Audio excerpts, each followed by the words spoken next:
औज़ुबिल्लाहि मिनश्शैतानिर्रजीम बिस्मिल्लाहिर्रहमानिर्रहीम। दरूद व सलाम हज़रत मोहम्मद मुस्तफ़ा सल्लल्लाहु अलैहि वसल्लम पर, उनकी पाक आल पर, उनके असहाब पर। नाज़रीन कराम, बग़ैर किसी टॉपिक पे आपके सामने सैयद हमाद हसन मौजूद है। आज का वो दिन जिसके हवाले से हमारे पास हमारे पंजाब में दो वज़ीर आला इस वक्त आइनी हिसाब से हैं। अब यकीनन किसी एक तरफ आइन शिकनी ज़रूर हो रही है, लेकिन मैं एक बात आप सबके सामने रखना चाहता हूँ कि क्या अदालतें, मेरा जस्ट एक सवाल है, मैं अदालतों के हवाले से कोई बात नहीं करूँगा, मैं किसी किस्म की कोई तौहीन नहीं करना चाहता। उसकी वजह सिर्फ़ और सिर्फ ये है कि हमारे खान साहब ने तौहीन नहीं की इन अदालतों की, इनके हर अहकामात को माना है, इनके हर हुक्म को माना है। इसी तरीके से जिस तरीके से उन्होंने इदारों की इज़्ज़त अफजाई के लिए हमेशा ये कहा कि ना ही आपने पाक फ़ौज के ख़िलाफ़ बात करनी है, क्योंकि ये हमारी इज़्ज़त और तौक़ीर में इजाफ़ा करते हैं, ये हमारी मुल्क की मुहाफ़ज़त करती हैं, ये हमारे मुल्क की जुग्राफियाई सरहदों की हिफाजत करते हैं। इसी तरीके से मैं सिर्फ़ और सिर्फ ये बात करूँगा कि क्या अदालतों को ये चीज़ नज़र नहीं आती कि जिन 26 अरकान पार्लियामेंट का मुनहरिफ होने का या फ्लोर क्रॉसिंग का इनके पास केस आया हुआ है, उसको क्यों नहीं सुना जा रहा? क्या इनको ये चीज़ नज़र नहीं आती?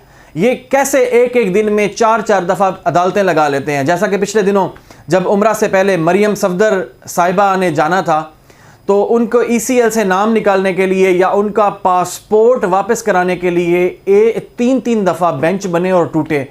कोई भी जज उनका केस सुनने के लिए राज़ी नहीं था। उसे पता था कि मैंने केस सुनना है और मैंने अगर हकायक पे फ़ैसला किया तो मुझे उल्टा पुल्टा दिया जाएगा, मुझे यहाँ से किसी और जगह भेज दिया जाएगा। बल्कि कुछ अरसा पहले जो इस वक्त के वज़ीर ला कानून हैं राना सनाउल्लाह साहब, उन्होंने एक बयान दिया था कि अगर किसी भी जज ने, जब वो अपोजिशन में थे, अगर किसी भी जज ने हमारे ख़िलाफ़ फ़ैसला दिया तो हम उसका घेराव करेंगे। तो जब ये इस तरीके के तौर तरीके करेंगे, इस तरीके से ये लोगों को ब्लैकमेल करेंगे, तो कौन इनके एंटी आएगा? डेफिनेट सी बात है, शुरफा लोग हैं। इसी तरीके से मुझे ये लगता है कि जो जज साहिबान हैं या जो जुडिशल है वो इनके प्रेशर में है और इनके प्रेशर की वजह से वो इस तरह के फ़ैसले कर रहे हैं।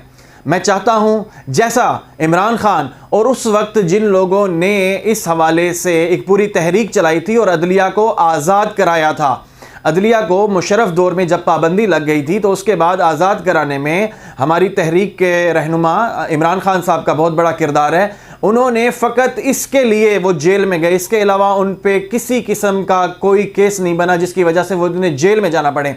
तो अब मैं ये चाहूँगा, अब मैं यही कहूँगा मोअज़्ज़ज़ जज साहिबान से कि खुदारा आप इस चीज़ का प्रेशर न लें। ये कुछ भी नहीं कर सकते, ये नाउज़ुबिल्लाह खुदा तो है नहीं कि किसी का खाना बंद कर देंगे, किसी को मौत दे देंगे।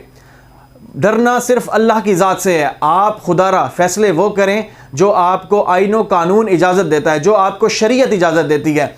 एक तरफ आप केस को इतना लटका देते हैं कि उसका जो रिज़ल्ट आएगा, उसका जो नतीजा आएगा या उसका जो हम फ़ैसला देंगे वो 1 माह के बाद दे देंगे, और एक केस के लिए आपको 3-3, 4-4 दफ़ा अदालतें लगानी पड़ती हैं, बल्कि शाम में भी लगानी पड़ती हैं।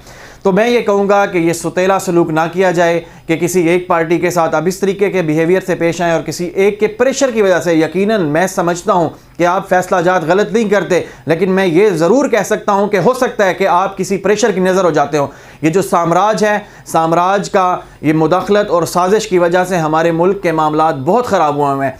मैं आपसे, मैं जज साहिबान से, मैं आला अदलिया से, मैं मुअज़्ज़ज़ अदलिया से एक दफ़ा दोबारा मुल्तमिस हूँ कि खुदारा डिक्टेशन बंद करें। आप डिक्टेशन लेना बंद करें किसी और से, और आप इस मुल्क के मफादात में फ़ैसला जात करें। नज़रिया ज़रूरत को भी छोड़ दें आप, लेकिन इस मुल्क की फ़ेवर में, इस आम आवाम की फेवर में फ़ैसला जात करें। और मैं मशकूर होऊंगा कि अगर चंद दिन में, जिस तरह आज आपने एक फ़ैसला करवा लिया, जिस तरह वो शहबाज शरीफ साहब का, बल्कि उनके जो बेटे हैं हमजा शहबाज का हलफ उठवा लिया, इसी तरीके से अब ईद के फ़ौरन बाद मुनहरिफ अरकान का, या अगर उससे पहले, क्योंकि आपके ही जज साहिबान कहते हैं कि जो अदालतें होती हैं वो 24 घंटे की मुलाजिम होती हैं और वो 24 घंटे काम कर रही होती हैं, वो आइन की पासदारी के लिए हर टाइम रहती हैं। तो एक दफ़ा दोबारा आप आइन की पासदारी के लिए वो जो 26 अरकान ने जो फ्लोर क्रॉस किया है या जो वोट दिया है, और अपनी पार्टी से मुनहरिफ हुए हैं तो उनका केस सुन के उनको डी सीट किया जाए फौरी तौर पे। बहुत शुक्रिया, जज़ाकुमुल्लाह, खुदा हाफिज़।